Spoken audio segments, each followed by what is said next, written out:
Welcome to day 503 of our Web3 journey. I'm Ed Krasenstein here with my twin brother Brian.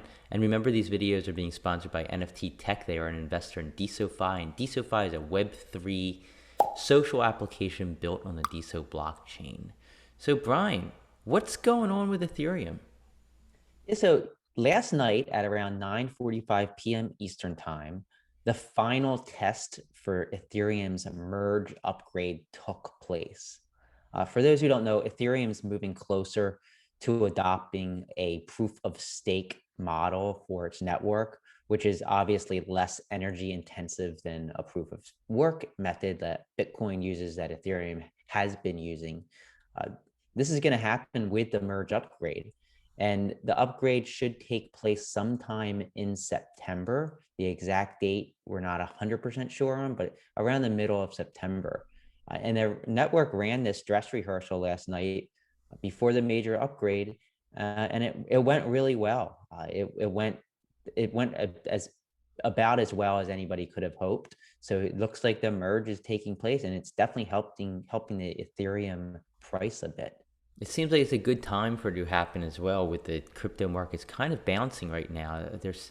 I think a lot of it's bouncing with the latest inflation numbers that we saw. What was that, yesterday or the day Yesterday. before?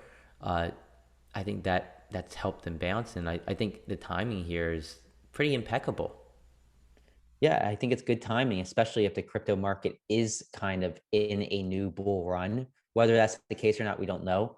I think a lot of analysts, a lot of investors and traders believe that the $17,500 uh, range or point for Bitcoin last month was probably a bottom, at least for the time being. But we'll see. We have a little ways to go before you can say we're out of the bear market. There's there's a lot of technicals that we have to jump over, some moving averages and whatnot. But what else is going on in the crypto space, Brian? Yeah, so we've all known that Coinbase has had the eyeballs of the SEC on them. There was an employee who was doing some insider trading allegedly, but now Coinbase says that the SEC is looking into their staking programs. Coinbase said it's being probed by the U.S. Securities and Exchange Commission over its staking programs, which allow users to earn rewards for holding certain cryptocurrencies that they allowed to be exchanged on their platform. They received investigative subpoenas and requests from the SEC for specific documents and information about certain staking programs that they have for specific cryptocurrencies. The company is committed to producing the documents and having a productive conversation with the SEC. They say staking accounts for like 8.5 or so percent of Coinbase's revenue. So it's not a huge portion of the business, but it's definitely one that if if it became under fire and if Coinbase had to scale back, it could definitely affect its top and bottom lines. Yeah, we'll just have to wait and see what happens there. So moving on to the Deso blockchain, Deso Messenger.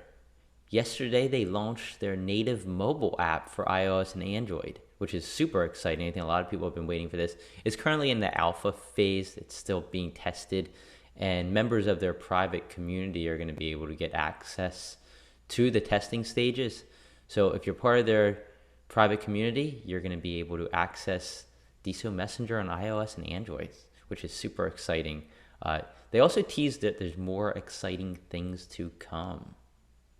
Yeah, and I would say Deso Messenger's one of the apps that are super important for the Deso blockchain. I think it has the potential to really help Deso scale, help Deso appeal to a lot of Web3 individuals outside of Deso as well as Web2 individuals. So seeing them move forward with web apps or with mobile apps, I think is important, and I'm happy to see it. So speaking of other important apps on the Deso blockchain, VibeHut, created by one Dolinsky, has released a huge number of new features and tweaks as of yesterday. And some of these features include subscribed rooms list, profile page with links to other socials, one-click instant calls. It's kind of like a Zoom slash Google Hangouts replacement, and upcoming events on the homepage. They're now listing upcoming events on their homepage. Definitely check it out if you haven't checked VibeHut out lately. It's vibehut.io, and you can see more details by checking out the post above this video. Yeah, Chris is a great guy. Chris Delinsky, of course, who's the founder. I don't use VibeHut as much as I want to. I just every time I think about using it, I get distracted and I get move on to something else. But I'm definitely going to try and start using it a lot more. Yeah, it's a great app.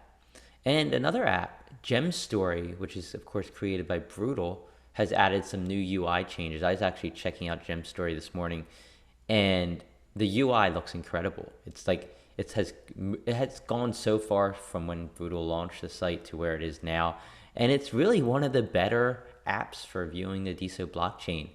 He did some UI changes to the buttons, which you'll notice, and it just looks really sweet. Yeah, it is one of the uh, better looking aesthetic apps on the Deso blockchain nodes. So definitely check it out if you haven't yet. What I love about Brutal is he's constantly iterating and constantly making changes. Exactly. So Ari Alin, if I'm saying that right, Ari Alin releases her Mermonster website. It's mermonsters.com. So this is a new NFT project that she's actually dropping tomorrow at 8 a.m. Eastern time.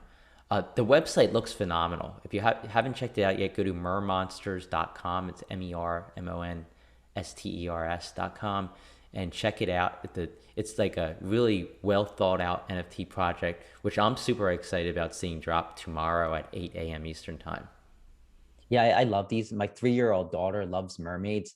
I don't know if I should show them to her or not. I don't want to ruin mermaids for her and scare her, but they are really cool.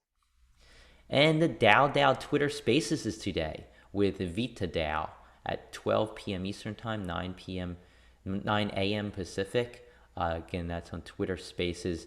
And Vita DAO seems like a really interesting DAO that's looking to fund longevity studies. And we all care about longevity. Definitely check this out because I want to see if there's any overlap between what DAO is doing and what Vita DAO could be doing. We haven't yet seen any of these DAOs merge into DAO, but I think one of these days we will. Yeah, and if Vita DAO works out, maybe we'll be here in 2345 talking about DAO and DeSo and Web3 also, maybe Web 18. Yeah. So yeah, so let's move on. The top NFT bidders over the last 24 hours, according to NFTZ. So these people bid on the most NFTs. Eat Green Apples is number one, followed by Visna Sularin, La Big Mac, BC1YL, FP Fund, Garbo, Chermislav Digdong, Studio Richards, The BitClout Dog, and NFT Pets. Meta Philosopher, where are you? I saw you followed No. us yesterday, but MIA. you're not bidding on any NFTs.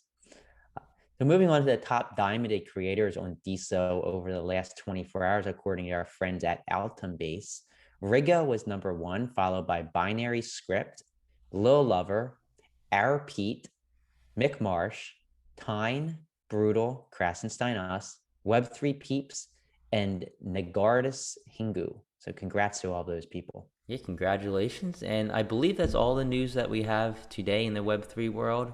I'm sure we're missing some that we didn't talk about, but all that we discovered today.